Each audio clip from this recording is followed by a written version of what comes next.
बिस्मिल्लाहिर्रहमानिर्रहीम। अस्सलाम वालेकुम। आप देख रहे हैं अलिफ न्यूज़ और मैं हूं आपके साथ माजिद अली। शामिल करते हैं पाकिस्तान और दुनिया भर से ब्रेकिंग न्यूज़ हेडलाइंस। यमन पर ख़तरनाक फ़ज़ाई हमले के बाद मशरिक़ वस्ता एक नई जंग के दहाने पर आज की सबसे अहम और तशवीशनाक खबर मशरिक़ वस्ता से आ रही है, जहां यमन पर एक बड़ा और मुनज़्ज़म फ़ज़ाई हमला किया गया। ज़राए के मुताबिक ये हमला इसराइल और अमरीका के इश्तराक से किया गया, जिसमें तकरीबन 50 फ़ज़ाई बम गिराए गए और 20 से ज़ायद जंगी तैयारे शामिल थे। हमले का हदफ यमन का बंदरगाही शहर अल हदीदा बताया जा रहा है। यमनी हुकाम का दावा है कि हमला एक सीमेंट फैक्ट्री पर हुआ, जहां पर 69 मजदूर काम कर रहे थे। दूसरी जानिब इसराइली वज़ारत दिफा का मौक़िफ़ है कि यह हमला एक हथियारों के गोदाम पर किया गया था, जहां से खित्ते में मुसल्लह गिरोहों को सपोर्ट मिल रही थी। हमले के फौरी बाद खित्ते में खौफ व हिरास फैल गया और आलमी परवाज़ों को इसराइली फ़ज़ाई हदूद से गुरेज करने की हदायत जारी की गई। कई बैनुल अक़वामी एयरलाइंस ने इसराइल के लिए अपनी परवाज़ें आर्जी तौर पर मअतल कर दी हैं। उधर यमन के हौसी ग्रुप ने इस हमले का सख्त जवाब देने का ऐलान किया है और कहा है कि इनके पास अब ऐसे जदीद मिसाइल मौजूद हैं जो इसराइल और इसके इत्तेहादियों को निशाना बना सकते हैं। इन मिसाइलों की फराहमी के पीछे ईरान के शामिल होने के शवाहद भी सामने आ रहे हैं। अस्करी माहिरीन का कहना है कि अगर सूरत हाल पर फौरी तौर पर काबू ना पाया गया तो ये कशीदगी पूरे मशरिक़ वस्ता को अपनी लपेट में ले सकती है, जिसमें लबनान, शाम, ईरान, इराक और हत्ता के तुर्की भी मुतासर हो सकते हैं। दूसरी जानिब इसराइली काबीना ने गजा में फौजी ऑपरेशन की मंजूरी दे दी है और गजा पट्टी को मुकम्मल कंट्रोल में लेने का अंदिया दिया गया है। इंसानी हकूक़ की तंजीम ने खबरदार किया है कि ऐसे ऑपरेशन में आम शहरियों की बड़ी तादाद मुतासर हो सकती है। अक़वाम मुत्तहिदा और दीगर आलमी अदारे सूरत हाल का जायज़ा ले रहे हैं, जबकि बाज़ सफारती ज़राए का कहना है कि अगर फौरी सफारती इक़दाम ना किए गए तो एक बड़ी जंग छिड़ सकती है जो सिर्फ खित्ते तक महदूद नहीं रहेगी। नाज़रीन, ये सूरत हाल लम्हा ब लम्हा तब्दील हो रही है। हम आपको हर नई पेशरफ से आगाह करते रहेंगे। अब बढ़ते हैं खबर के अगले हिस्से की जानिब। पाकिस्तान ने भारत पर नज़र रखने के लिए पहला लॉन्ग रेंज रडार तैयार कर लिया। भारतीय फ़ौज की बरी व फ़ज़ाई सरगर्मियों पर नज़र रखने के लिए रडार AM-3505 तैयार कर लिया गया। न्यूज़ रिपोर्ट के मुताबिक ये रडार NRTC और ब्लू सर्ज के इश्तराक से तैयार किया गया है। ये 350 किलोमीटर दूर तक दुश्मन पर नज़र रखता है और 60,000 फीट बुलंद उड़ते हुए तैयारी की शनाख्त आसानी से कर सकता है। यह फ़ज़ाई हथियार 450 किलोमीटर तक दोस्त और दुश्मन तोपों, टैंकों और तैयारों वगैरह की जाँच करने की भी सलाहियत रखता है। रडार खसूसी आलात से लैस है, इसे दुश्मन जाम नहीं कर सकता।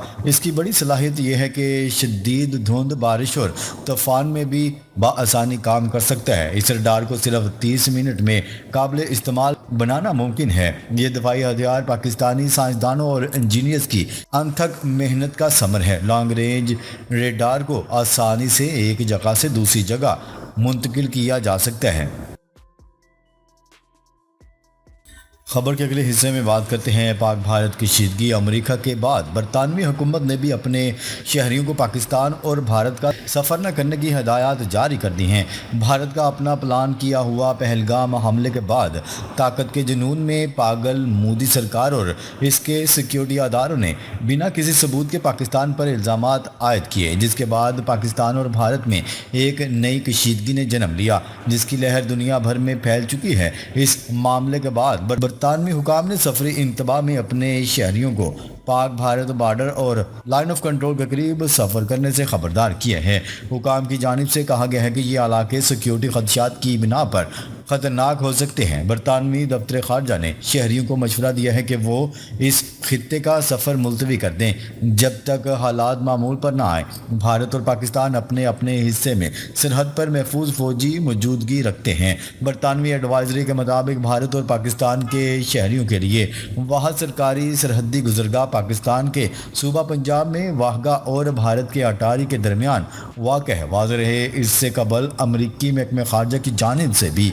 اپنے شہریوں کے لیے بھارت اور پاکستان کی ٹریول ایڈوائزری جاری کی جا چکی ہے، جس میں امریکی شہریوں کو دہشت گردی اور دیگر خطرات کے پیش نظر احتیاط برتنے کی ہدایات کی گئی تھیں۔ خبر کے اگلے حصے میں بات کرتے ہیں سرحدی کشیدگی۔ روسی صدر ولادیمیر پوٹن کا بھارتی وزیر اعظم نریندر مودی کو فون، دورہ بھارت کی تصدیق۔ روسی صدر ولادیمیر پوٹن نے بھارتی وزیر اعظم نریندر مودی کو فون کیا اور اپنے دورہ بھارت کی تصدیق کر دی۔ روس نے پاکستان اور بھارت کے درمیان پہلگام واقعے کے بعد حالیہ کشیدگی کو کم کرنے پر بھی زور دیا، جبکہ ترجمان کریملن نے کہا ہے کہ روسی صدر ولادیمیر پوٹن نے نریندر مودی کی جانب سے بھارتی دورے کی دعوت قبول کر لی۔ غیر ملکی خبرساں ادارے کی رپورٹ کے مطابق روسی صدر ولادیمیر پوٹن نے بھارتی وزیر اعظم نریندر مودی کی طرف سے ملک کے دورے کی دعوت قبول کر لی۔ خبر کے اگلے حصے میں بات کرتے ہیں بھارت اور بنگلہ دیش کی ایک دوسرے پر تجارتی پابندیاں۔ بھارت اور بنگلہ دیش نے ایک دوسرے پر تجارتی پابندیاں عائد کر دیں۔ بھارت اور بنگلہ دیش کے درمیان بھی کشیدگی جاری ہے، جس کے بعد بھارت نے بنگلہ دیش کے لیے تجارتی پابندیاں عائد کر دیں۔ بھارت نے بنگلہ دیش کے لیے ٹرانزٹ ٹریڈ کی سہولت روک دی ہے۔ اس سہولت سے بنگلہ دیش اپنی برآمدات بھارتی بندرگاہوں اور ہوائی اڈوں سے دیگر ممالک تک پہنچاتا تھا۔ غیر ملکی خبرساں ادارے کی رپورٹ کے مطابق تجارتی سرگرمیاں روکنے کے حوالے سے بھارت کا موقف ہے کہ بندرگاہوں اور ہوائی اڈوں پر رش ہونے کی وجہ سے ٹرانزٹ سہولیات روکی گئی ہیں۔ دوسری جانب بھارتی اقدامات کے جواب میں بنگلہ دیش نے بھی بھارت سے روڈ کے ذریعے سوتی دھاگے کی درآمدات پر پابندی عائد کر دی۔ بنگلہ دیش کی جانب سے یہ پابندی سستے درآمدی دھاگے سے مقامی صنعتوں کو تحفظ دینے کے لیے لگائی گئی ہیں۔ خبر کے اگلے حصے میں بات کرتے ہیں امریکی وزیر دفاع نے 4 اسٹار جنرلز کی تعداد میں 20% تک کمی لانے کا حکم دے دیا۔ غیر ملکی خبرساں ادارے کی رپورٹ کے مطابق امریکی عہدیدار کا کہنا ہے کہ پینٹاگون 4 اسٹار عہدوں میں 20% تک کمی کرے گا۔ امریکی عہدیدار کے مطابق جنرلز اور فلیگ افسران کی تعداد میں مزید 10% کمی ہو سکتی ہے۔ ایک بیان میں ہیگزتھ نے مزید کہا ہے کہ محکمہ دفاع خطرات کو روکنے اور فیصلہ کن فتح حاصل کرنے کے لیے فوجی دستوں کو یقینی بنانے کے لیے پرعزم ہے۔ خبر کے اگلے حصے میں بات کرتے ہیں ڈونلڈ ٹرمپ کا ترک صدر سے رابطہ، یوکرین، شام اور غزہ جنگ پر ہونے والی گفتگو کو خوش آئند قرار دے دیا۔